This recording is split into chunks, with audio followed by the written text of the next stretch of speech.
Bonjour. Alors, nous sommes maintenant chapitre 3. We are now in chapter 3. The first part of chapter 3 blends nicely with your attention to cultural paper 1 and it's followed by cultural paper 2 in these last 2 weeks. The first theme that you see is that of countries. As you look at this map, though, you'll see that it could be a bit overwhelming to make this chapter about memorizing the French word for all of the countries in the world, let alone focusing on one very dense continent like Africa or Europe, where you have a lot of smaller countries.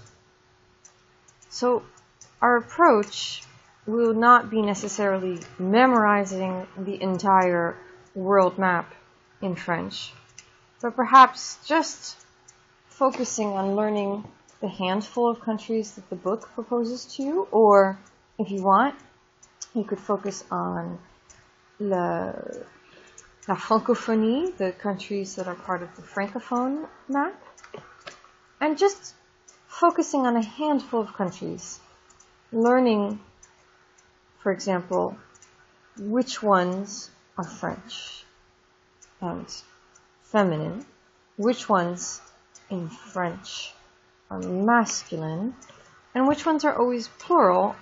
Hint, hint, our own country, les États-Unis d'Amérique, is always plural.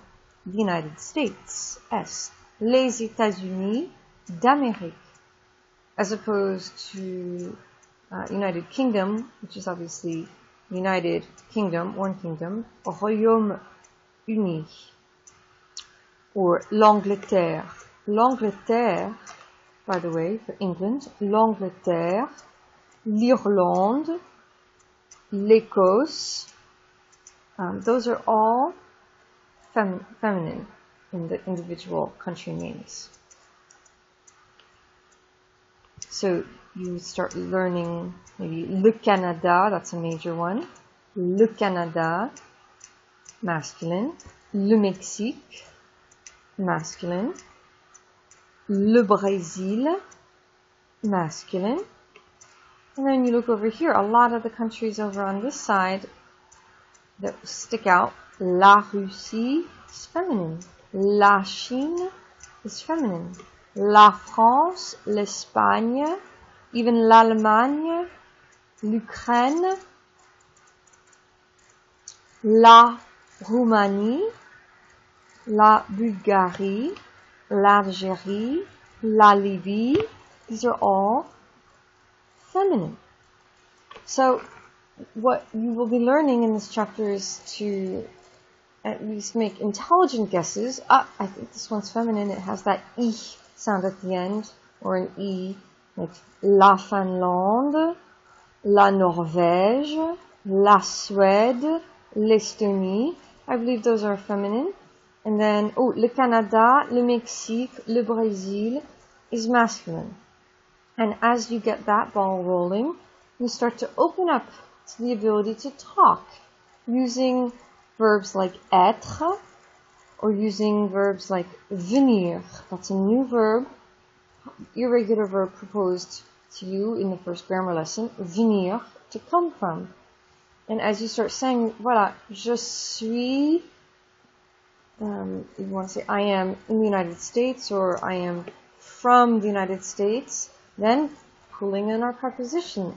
À, de, at, from, à, in, de, from. Sometimes if you're saying je vais à Paris, I'm going to Paris. But if you're saying j'habite à Paris, ou je suis à Paris, that would translate into English, I am in Paris, or I live in Paris. Whereas de is usually from. J'arrive de Paris. Je suis de Paris. Or elle vient de Paris. She comes from Paris. So the verbs we use, aller, to go to or from, venir, to come from, or être, je suis, I am, in or at. And as we start building momentum, so we're learning the different countries and we're learning to use verbs like I'm coming from or I'm going to or I am, then we have to just fine-tune our use of the preposition a little further, because when you're using a preposition a for a city, that's pretty straightforward. But when you're using the preposition a to go to a country, well, if it's a feminine country, you don't say à la, as you would for a place in the city, like à la mairie or à la. You say en. Yes, that en or en makes it on. Je vais en France. Je vais en Russie, for a feminine. Whereas if I'm going to a masculine country, I do the contraction that you learned about. A plus LE becomes O, yes. So, le restaurant would become au restaurant. Well, the same thing for Canada. Je vais au Canada. Je vais au Brésil. Je vais au Mali. Or au Chad. I've just been saying I'm going to these masculine countries. Now, if you think it through, it feels kind of painful.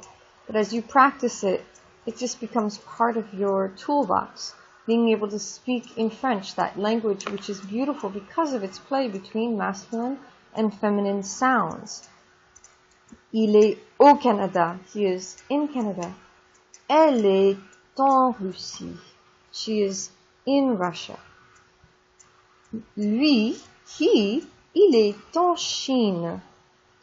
Il vient de Chine.